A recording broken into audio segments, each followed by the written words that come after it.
ఇప్పటికీ నేను సవాల్ విసురుతూనే ఉన్నాను. అందరికీ బైబిల్ అనేది ఈజీగా అర్థం కాదు. అది ఆ భాష అంతా కొంచెం గందరగోళంగా ఉంటుంది.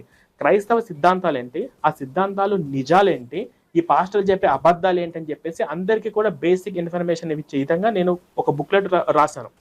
ఇది ఎక్స్క్రిప్షన్ బుక్లెట్లు. ఒకసారి ఇది మొత్తం మీరు హార్ట్ఫుల్ గా చదివితే ఇందులో మీకు బైబిల్ రిఫరెన్స్ అర్థం కాకపోవచ్చు, కానీ యేసు రెండవ రాకడ అనేది లేదని, యేసు దేవుడు కాదని, యేసు దేవుడు అంటే నరకానికి వెళ్తారని, పాస్టర్ల మైండ్ సెట్ ఏంటి, ఈ పాస్టర్లు చేయబట్టి యేసుక్రీస్తు ఆత్మ ఎంత బాధపడుతుంది, ఎంత విలువల మన భవ్యశ్రీ పాప చావుకి కూడా యేసుక్రీస్తు ప్రత్యక్షంగా కాకపోయినా పరోక్షంగా ఆయన కారణం ఉంది. ఆ పాయింట్స్ కానీ ఇవన్నీ కూడా బేసిక్ ఇన్ఫర్మేషన్ ఇచ్చే విధంగా ఈ బుక్లెట్ ఉంటుంది. ఒకసారి మీరు కొంచెం సమయం కేటాయించి ఒక 1 hour టైం స్పెండ్ చేస్తే మీరు అప్పుడు అంటారు, ఈ క్రైస్తవ మతంలో అసలు మంచి పాస్టర్లు వెళ్ళారా బాబా అని చెప్పేసి మీరు అట్లా అంటారు.